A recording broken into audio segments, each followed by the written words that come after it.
In diesen Tagen macht der Sohn des erfolgreichsten Rennfahrers in der deutschen Motorsportgeschichte seine ersten vorsichtigen Schritte in der Welt der Formel 1. Der Vater ist für viele mehr als nur eine Ansammlung statistischer Werte in einer bizarren Extremsportart. Er ist ein Inbegriff des Heldentums, real gewordene Folklore bei 300 km/h. Es handelt sich um Schumi. Und Schumi ist dabei augenscheinlich mehr als nur ein Rennfahrer. Er ist ein Idol, ein Personenkult, ein medial geschaffener Mythos.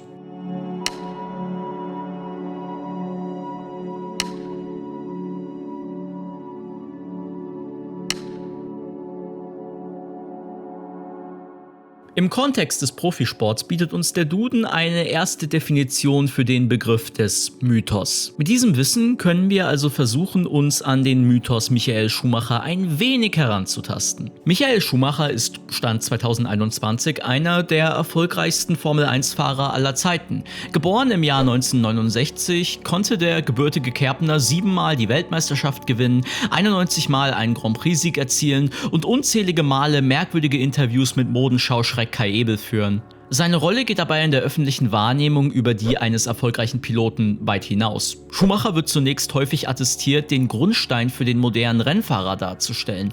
Insbesondere seine gute körperliche Kondition soll dabei Anfang der 90er Jahre ein Alleinstellungsmerkmal gewesen sein. Zudem wird Schumacher nicht selten als der beste Pilot seiner Generation beschrieben und mit Legenden wie Ayrton Senna, Alain Prost oder Juan Manuel Fangio in einem Atemzug genannt. Die Nennung der Erfolge eines Sportlers und der Versuch, diese analytisch einzuordnen, ist dabei keineswegs überhöht oder irrational. Die Ebene des Irrationalen erreichen wir ab dem Zeitpunkt, ab welchem die Grenzen zwischen Anerkennung und Verehrung verschwimmen. Eine Medieninstanz wäre für diese Trennung eigentlich perfekt geeignet. Mit der richtigen Mischung an Wertschätzung bzw. schlichtweg Respekt und Analyse könnte ein realistisches Bild einer öffentlichen Persönlichkeit in einem gesunden Maße gezeichnet werden.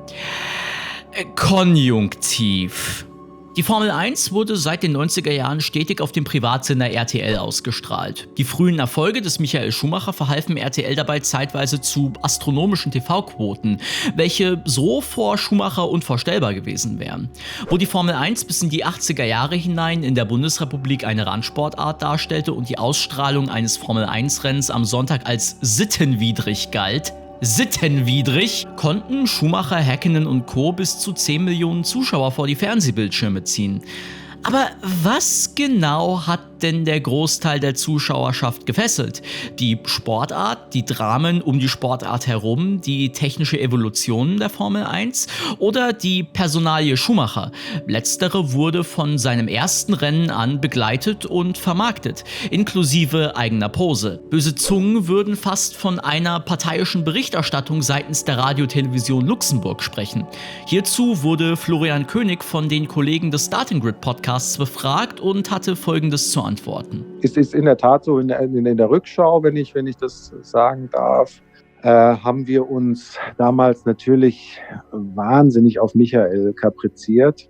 Das war aber damals auch so der Mainstream, das war so der Wunsch auch der Zuschauer, glaube ich. Also das war ja allein schon die Einschaltquoten damals. Wir hatten, ich glaube in der Saison 2000 oder 2001 über 10 Millionen im Schnitt. Und die haben natürlich geguckt wegen Michael, ja, weil alle 14 Tage gibt es die deutsche Hymne und unser Michael, der fährt am besten und so weiter. Und da hat man sich gefreut und wir haben dem Affen da Zucker gegeben. Auch aus der Rückschau waren wir thematisch damals viel zu spitz eigentlich. Wir haben zu wenig über die anderen, zu wenig vielleicht auch fair über seine Konkurrenz berichtet. Das muss ich schon sagen, das hat sich dann über die Jahre alles geändert. Wir haben es auch damals nicht besser gewusst oder waren vielleicht auch selber so irgendwie berauscht von diesen Schumacher-Erfolgen und damit einhergehend mit unseren Quotenerfolgen und so weiter, dass wir das nicht hinterfragt haben. gar keine Frage. Inwiefern die protagonistische Darstellung eines Michael Schumacher oder die antagonistische Darstellung eines Damon Hill bewusst oder unbewusst entstanden sind, ist von außen schwer zu beurteilen. In Zeiten vor Social Media jedoch war der Einfluss eines Senders wie RTL in der Darstellung einer Person zweifelsfrei relevanter als heutzutage. Ein Damon Hill hätte heute völlig andere Möglichkeiten, sich ohne Übersetzer oder andere Zwischeninstanzen an ein deutschsprachiges Publikum zu wenden. Ironischerweise hat RTL selbst Mitte der 90er die Boulevardpresse für ihre Inszenierung der Rivalität Hill gegen Schumacher heftigst kritisiert, nur um diese selbst in ihren Übertragungen zu nutzen und zu vermarkten. Aber zurück zu Schumacher. Dieser stellte also das Zugpferd für RTL dar und wurde in Deutschland zu einem medialen Phänomen. Die Wellen dieses Phänomens schlugen so weit und so hoch hinaus, dass sogar die ARD mehrere Dokus über den Mann aus Kerpen produziert hat. Immer wieder wurde die Geschichte des Jungen erzählt, welcher sich aus einfachen Verhältnissen gekämpft und eine Weltkarriere aufgebaut hat. Immer wieder wird dabei der Arbeitseifer des Michael Schumacher betont, sein kompromissloser Wille zum Sieg und seine Detailverliebtheit. Erneut scheint es nicht unbedingt bizarr, diese Eigenschaften zu nennen, doch die Art und Weise lässt den mittelmäßigen Pseudojournalisten in mir mit Konfusion zurück. Michael Schumacher, einem Phänomen auf der Spur, lautet die jüngste Doku der Öffentlich-Rechtlichen zur Causa Schumacher und fungiert dabei ebenso sehr als eine Heldenverehrung, wie es ein Beitrag bei RTL oder Premiere Sport getan hätten. In Anbetracht dessen, dass ARD und ZDF keinen finanziellen Profit aus der Vermarktung einer solch berühmten Figur ziehen können, wirkt dies noch bizarrer. Stilistisch spielt die Doku der ARD insbesondere mit emotionalisierender Musik und pathetischen Formulierungen.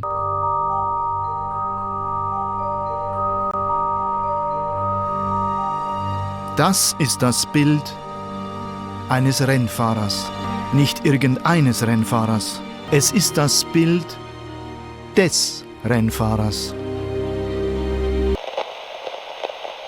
Normal zu sein, zieht er vor. Von Anfang an. Und diese Geschichte beginnt hier. Vor allem ist es Heimat, Geborgenheit, Obhut. Ein Abenteuerspielplatz für die, die sich auf das Abenteuer einlassen wollen.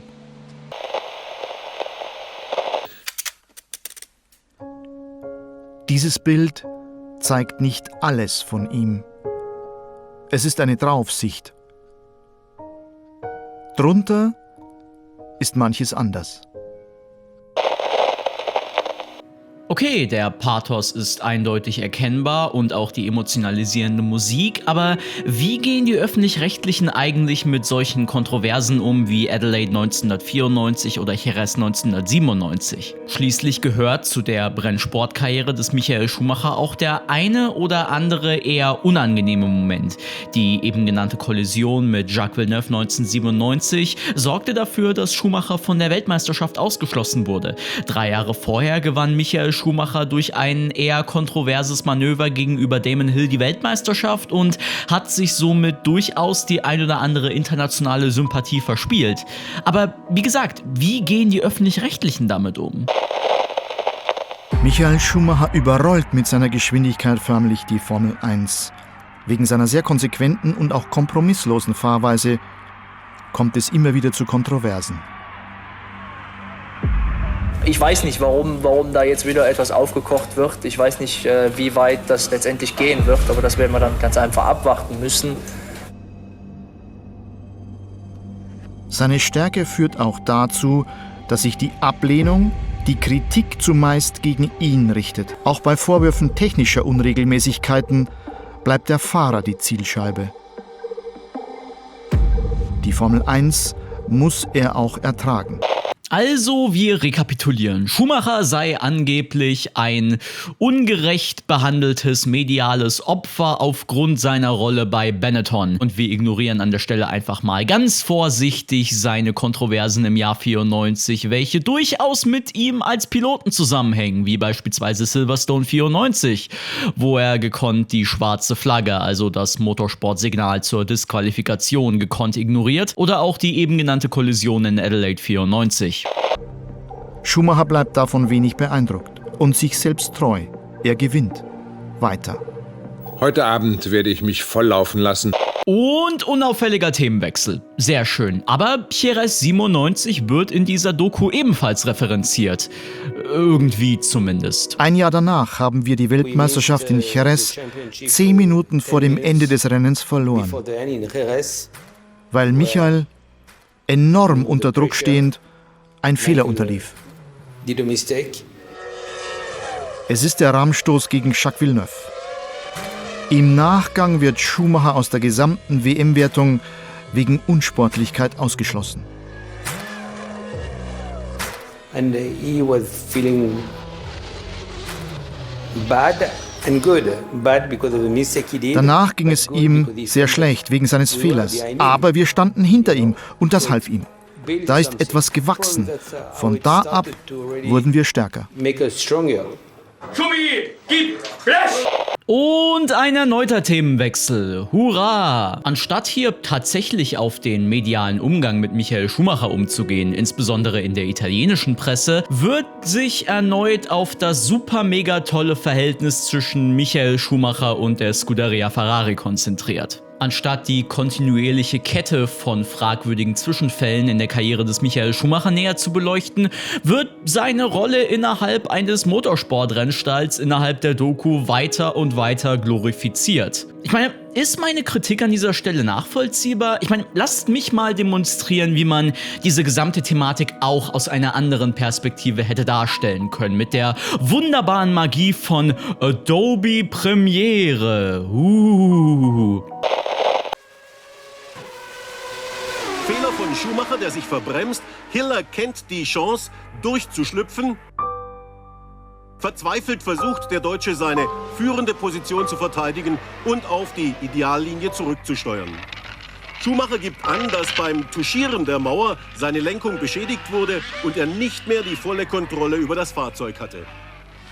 Beide Fahrer damit aus dem Rennen und Michael Schumacher reicht der Vorsprung von einem Weltmeisterschaftspunkt. Ich glaube nicht nur, dass er gewinnen wollte, sondern dass er auch für sich gewinnen musste, dass er etwas beweisen wollte. Wir haben selbst in Interviews nie darüber gesprochen, aber das ist ja, durch das Umfeld auch immer klar geworden, wie schwer es ihm auch zum Teil gemacht worden ist. Dass es da auch andere im Umfeld gegeben hat, die dem Jungen aus dem Erftkreis, aus dem Bergheimer Kreis gesagt worden ist, ja Junge, was willst du denn, ja, auf diese kölsche Art, ne? Wo kommst du denn her, ja, aus der Kiesgrube.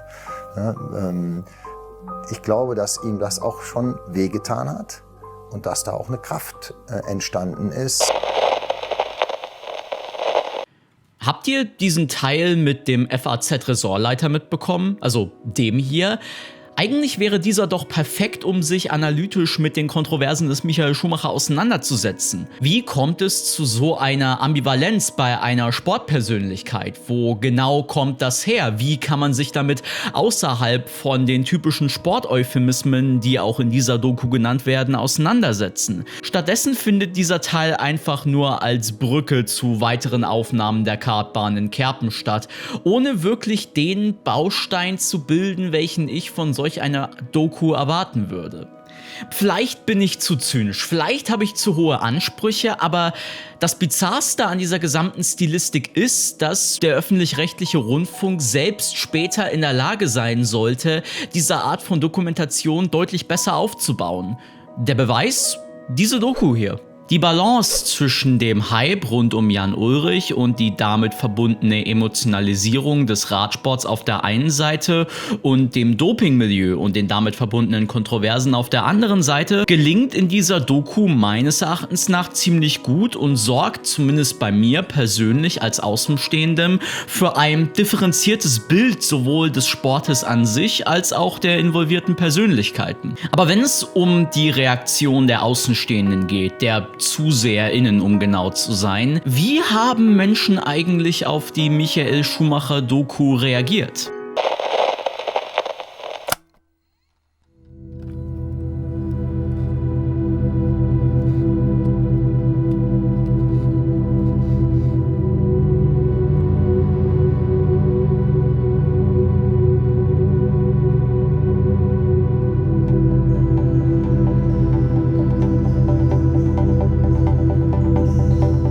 Diese bestätigt das nostalgische Bild des Michael Schumacher als deutsches Idol und überrascht mich weitaus weniger als die Darstellung Schumachers in einer gebührenfinanzierten Dokumentation.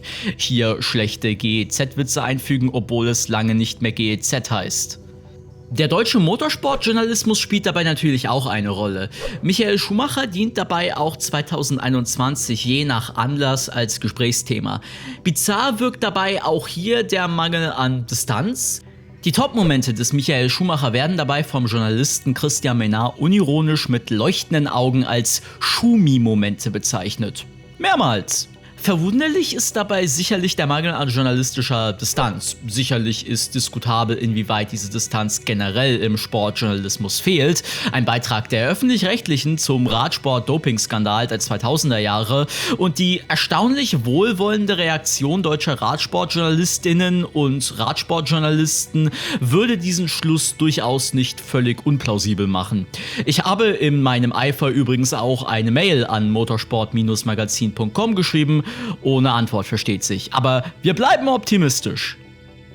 Doch wie ist es eigentlich außerhalb dieser oft sportbegeisterten Nation? Schumacher ist zweifelsfrei auch international eine Motorsportlegende. Doch wie gehen beispielsweise BBC und Co. mit ihm um?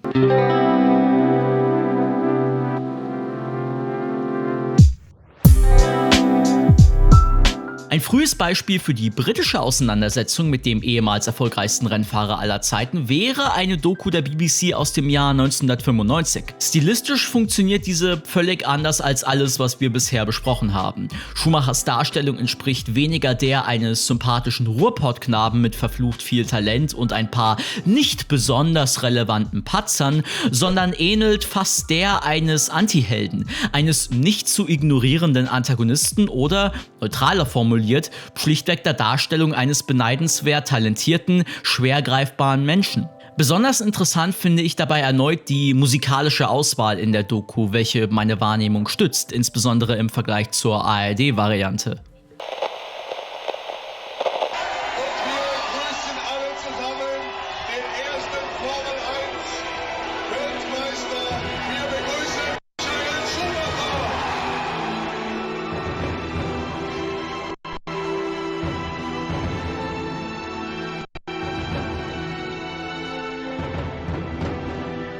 The story of the last two seasons has been me and Michael fighting to win the World Championship. So inevitably, we're at war on and off the track.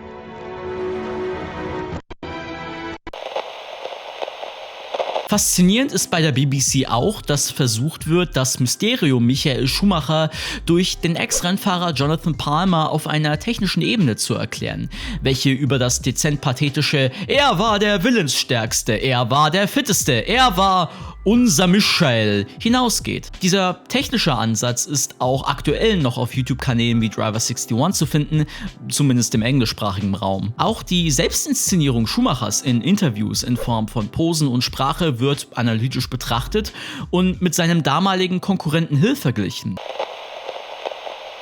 Michael Schumacher is unnatural when it comes to appearing on television. I don't know if he's had much coaching or not, but he actually is quite comfortable on TV and he's very effective. I think having English as a second language has served him well because he speaks very simply. He also has very gentle tones and quite nice gestures, so he's a winning personality on TV. Diese Analyse lässt sich, zumindest meines Erachtens nach, im deutschsprachigen Raum kaum finden. Dabei ist genau dieses Bild, welches Schumacher von sich selbst zeichnet, beziehungsweise von seinem Management in Form von Willi Weber hat zeichnen lassen, sehr wichtig, um eine journalistische Distanz zur Person Schumacher aufzubauen, zumindest meiner Meinung nach. Das Bewusstsein, sich nicht nur einem Menschen, sondern auch einer öffentlichen Marke gegenüber vorzufinden. Wenn ein Heiko Wasser begeistert erzählt, welche Erlebnisse er mit Schumacher einst in den 90ern geteilt hat, lässt mich dies durchaus an dieser Distanz zweifeln, insbesondere auf einer emotionalen Ebene. Aber wie bereits impliziert, ist auch im Englischsprachigen der Umgang mit Schumacher nicht rein neutral. Die Ausrichtung ist schlichtweg eine andere. Aber immerhin weiß ich jetzt dank Frauke Ludowig, dass Michael Schumacher vor 26 Jahren gerne Nudeln gegessen hat. Danke, Frauke Ludowig. Aber wäre es nicht noch sinnvoller, eine weitere Perspektive zu dieser Thematik hinzuzuholen? Jemanden, der das Ganze tatsächlich live in Großbritannien miterlebt hat? Meines Erachtens nach ja. Und deswegen präsentiere ich euch nun voller Stolz den guten Ash von The Outside Line. Viel Spaß! Thanks, Simon. Although I'm slightly less woolly now, it was far too hot to be carrying around all of that hair, so it's all gone, basically. Anyway, not the point. By the time Michael Schumacher was a two-time world champion, I would have been 5 years old. I've often said that the first race that I remember watching was the 1996 Australian Grand Prix, the first one at Albert Park, and that was the season that I became an F1 fan. But racing would have been on in our house for many, many years before that because of my dad. So as a result, I was already more than familiar with Michael Schumacher and his infamous collision with Damon Hill from the 1994 Australian Grand Prix. And to me, at 5 years old, Michael Schumacher was the villain. In fact, it was a shock to me when I discovered many years later that there was actually a debate around who was at fault for this accident. At the time, I thought the answer was obvious. Now, this could have been because of my dad's influence, because he was a Damon Hill fan, and he also wasn't a fan of drivers who had a brasher, more potentially dangerous edge to them. But he was watching the same coverage that I was, and we both arrived at the same opinion. So the question is, what was in the coverage? Many of you will be familiar with the race coverage that I will have watched growing up in the UK, as it was used around the world and features the incomparable Murray Walker as lead commentator. This coverage was broadcast on the BBC and then ITV from 1997. It was no secret that Murray Walker wanted the British drivers to do well, but he was professional enough to treat the drivers with impartiality. If someone did something brilliant, or equally something reckless, he'd say so, no matter who they were. But it was rare that he'd outright point fingers at anyone, and was very clever in the language he used. His co-commentators, however, were a little more pointed, but not necessarily biased. Let's start with the big one. Australia 1994. Murray does let his allegiances show briefly, excitedly shouting yes as it looks like Hill is heading past Schumacher, but when the collision happens, and in the aftermath that follows, he's very even-handed. However, Murray does cleverly get across a negative point of view about Schumacher, but doesn't present it as his own, by saying there are some people who will say that was a desperate manoeuvre by Schumacher to stop Damon Hill winning the championship. See what he did there? Some people will think. He doesn't definitively say either way, and does announce Schumacher winning the title upon Hill's retirement with the same positive emotion that you'd expect from Murray Walker. Co-commentator Jonathan Palmer, however, is very clear in his opinion. Schumacher turned in deliberately and rashly. End of story. But like I said, while Palmer is more direct, I'm not necessarily sure he's biased against Schumacher. Take Silverstone 1995, where a clumsy lunge from Hill ends up in both Schumacher and Hill going out of the British Grand Prix. Again, Murray calls it pretty evenly, but presents contrasting opinions of the incident, not as his own, but from the point of view of the drivers, putting a little extra emphasis on Schumacher's point of view. Hill will say, "I was close enough to go through," and Schumacher will say, "In no way were you." And he emphasised that second part, which to me just kind of leans it in more Schumacher's favour. That's my reading anyway. As with the previous incident, Palmer is much more direct, but this time it's a silly move from Hill, it's his fault, simple as that. It has to be said that while the British media can be biased in favour of British sports people, the the British media is equally as good at attacking and tearing British sports people down. Hill was getting a lot of stick in the press at the time of the Silverstone crash for not being committed enough, aggressive enough, good enough, etc, etc.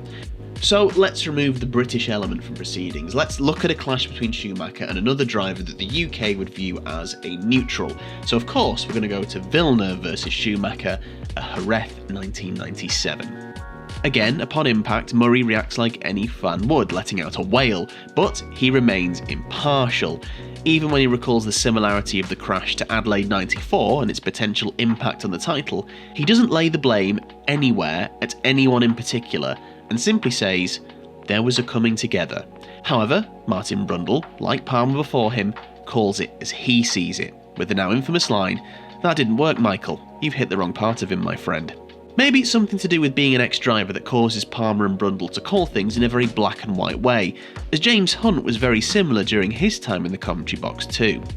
It's also worth noting that Brundle was Schumacher's teammate at Benetton in 1992, so will have known what he was like more than most.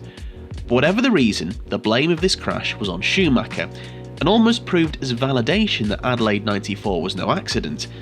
This was in his nature. But so far we've only focused on moments of controversy. What about moments of triumph? How is Schumacher handled then? Take the title-winning moments from 1996 and 2000, for example. Murray Walker's commentary of Damon Hill winning the championship in Suzuka is iconic, where he had to stop because he had a lump in his throat. But equally iconic and emotional is his calling of Schumacher's 2000 Suzuka victory that brought him his first title with Ferrari, where he delivers the Italians their dream, and look, he knows it. So it has to be said, credit was given to Schumacher when credit was due. In fact, Murray Walker would often call Schumacher the greatest in later years. However, I do think in the 21st century, British opinions towards Schumacher very much softened.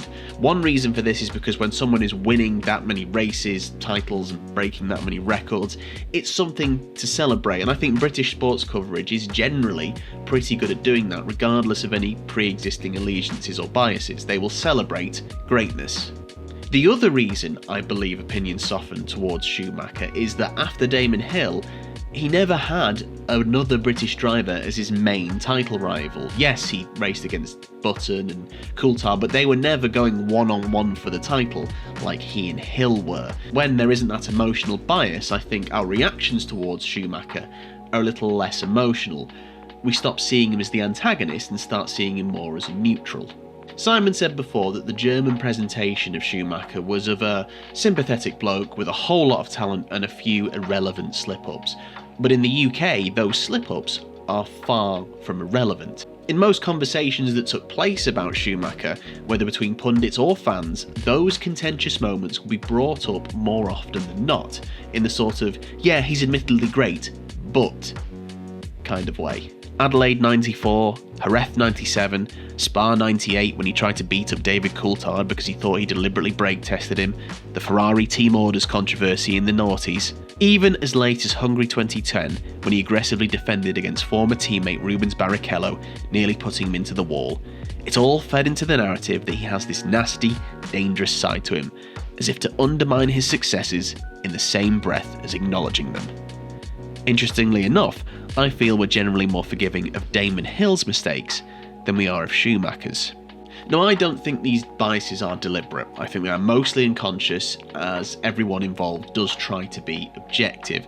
But when you inherently want to support one driver over another for whatever reason, be it nationality, personality, lineage, whatever, this is where these biases slip in. Also, this country still has a ridiculous, outdated, and almost ingrained obsession with World War II, which as a British person, can I just sincerely apologise for? The way that we trivialise and celebrate it as if it wasn't an awful stain on humanity is just repulsive. And while we should learn the lessons from the war, we shouldn't keep banging on about it like it was a football match, which incidentally is something else we can't shut up about. Anyway, my point is, with Schumacher being German, that probably added to the rivalry with Hill, which is why more negative aspects of Schumacher's personality were focused upon. With hindsight, I think UK coverage of Schumacher today is much more positive and much more forgiving of his mistakes, but then again, how could it not be? He's a legend of the sport. However, if history were to repeat itself, I'm not necessarily convinced we do things much differently. Maybe we need to investigate Vettel's 2010 dominant years, see how that was handled, or keep a close eye on the press surrounding Mick Schumacher in the years to come to truly find out if we've learned anything. Back to you, Simon.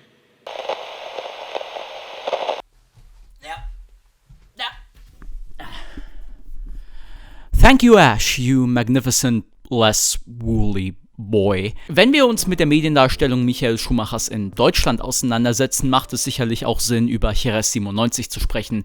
Und wenn wir uns mit den Kommentatoren auseinandersetzen und insbesondere dem kritischen Tonfall von Martin Brundle, dann wäre es durchaus interessant anzumerken, dass wir diesen bei RTL nicht unbedingt vorfinden. Insbesondere auf Seiten von Heiko Wasser. Und während Martin Brundle als britischer Experte ehemals Teamkollege von Michael Schumacher war und die beiden nicht unbedingt das beste Verhältnis miteinander hatten, war Jochen Maas im Endeffekt einer der Lehrmeister für Michael Schumacher zu Mercedes-Zeiten. Im Kontrast dazu wiederum steht die Mediendarstellung Michael Schumachers in den Printmedien seiner Zeit, insbesondere in solchen Zeitungen wie der Bild oder anderen Blättern. Diese waren nach dem Jerez-Vorfall deutlich kritischer mit Michael Schumacher. Allerdings war dies auch eher irgendwo eine mediale Ausnahme. RTLs kritischste Tonfälle fielen höchstens im Fall von Monaco 2006, aber auch dies war bis zu einem gewissen Grad recht schnell vergessen. Aber nach all diesen Aspekten aus deutscher Perspektive, britischer Perspektive, der Darstellung bei RTL, der Darstellung in den öffentlich-rechtlichen, wieso existiert dieses Video eigentlich? Warum sitze ich hier vor dieser mittelmäßigen Nicht-GoPro-Kamera vor einer fragwürdigen Wanddekoration und rede mit euch über die Mediendarstellung des erfolgreichsten deutschen Rennfahrers aller Zeiten? Nun, um diese Frage zu beantworten, wende ich vermutlich das billigste Stilmittel eines jeden Deutschaufsatzes an: die Anekdote.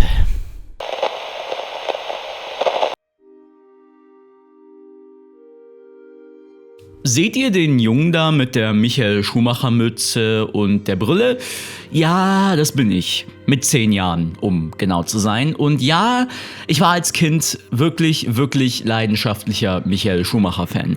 So leidenschaftlich und obsessiv, dass ich teilweise aggressiv und wütend und traurig Rennen ausschalten würde, die Michael Schumacher nicht mehr gewinnen konnte. So obsessiv, dass ich Nachmittage damit verbringen würde, in Michael Schumacher-Biografien zu blättern, ohne diese wirklich zu lesen, sondern mir nur Statistiken und andere Merkmale der Person Schumacher einzuprägen. So obsessiv, dass ich mir Dokus über Michael Schumacher immer und immer und immer wieder anschauen und im Prinzip auch mitsprechen können würde.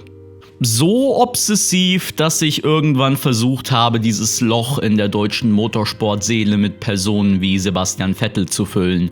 Und das zeitweise auch ziemlich erfolgreich. Nur irgendwann kommt dann auch bei jemandem wie mir die Pubertät um die Ecke, das Interesse an der Formel 1 sinkt, ebenso wie der Wunsch, sich so sehr an eine öffentliche Person zu koppeln. Und nun sitzt man dann eben da mit 21 Jahren und blickt auf die mediale Auseinandersetzung mit Michael Schumacher und ist im Nachhinein etwas verwirrt.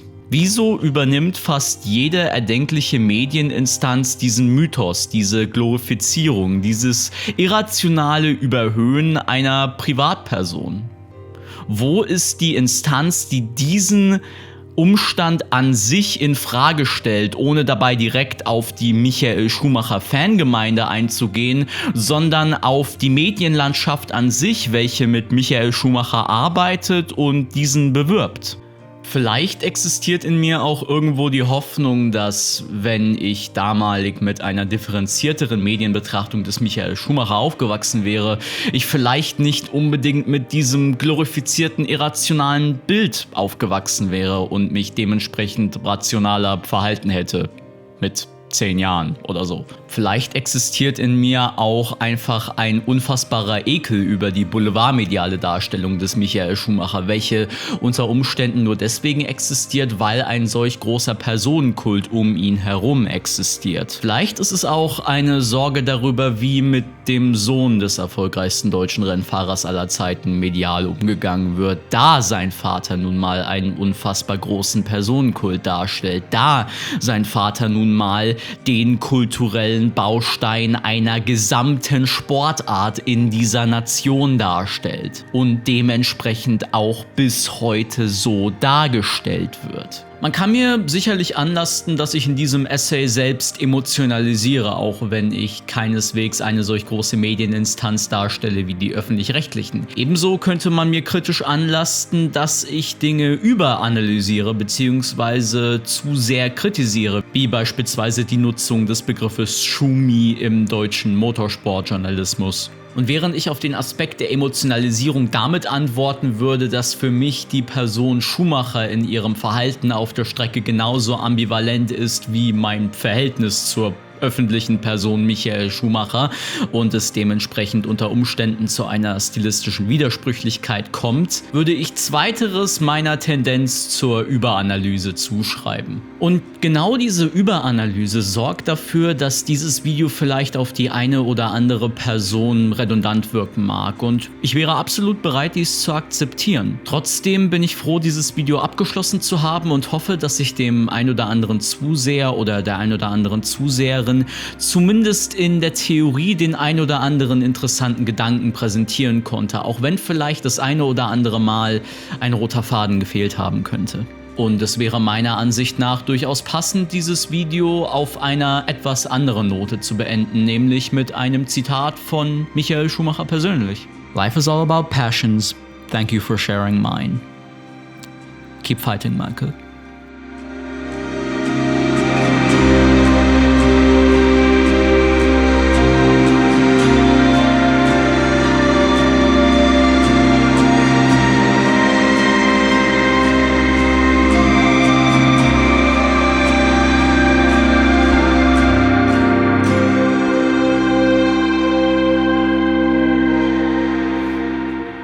Das war ein emotionales Ende. Vielen Dank fürs Zusehen dieses sehr, sehr, sehr langen Videos, an welchem ich gedanklich seit sehr, sehr vielen Monaten sitze. Vielen Dank an dieser Stelle auch an Kevin Scheuren vom Starting Grid Podcast, welcher mir erlaubt hat, den Clip von Florian König einzuspielen. Ihr findet den Starting Grid Podcast natürlich auch unten in der Beschreibung auf all euren Podcatchern und natürlich auch auf meinsportpodcast.de. Bedanken möchte ich mich natürlich auch beim guten Ash, der seinen Teil dazu beigetragen hat. Ash ist ein fantastischer Formel-1-YouTuber mit dem Projekt The Outside Line, von welchem ich sehr großer Fan bin. Auch den findet ihr in der Beschreibung, kann ich nur wärmstens empfehlen. Insbesondere sein Jean Alesi Fantasy-Projekt, wenn ich es so nennen möchte, ist absolut fantastisch. Kann ich jedem Formel-1-Fan oder Formel-1-Interessierten ans Herz legen. Ich bedanke mich natürlich auch bei der ARD, der BBC und RTL dafür, dass sie dieses Video hoffentlich nicht sperren werden. Ich gucke gerade virtuell mit Welpenaugen. Bitte! Und natürlich bedanke ich mich auch nochmal bei jedem einzelnen von euch, der sich dieses Video bis zum Ende angesehen hat. Hinterlasst gerne Feedback in den Kommentaren. Ich wäre sehr daran interessiert, wie dieses Video, wie die hier geschilderten Gedanken wirken. Und bis dahin habe ich, glaube ich, alles gesagt. Ja,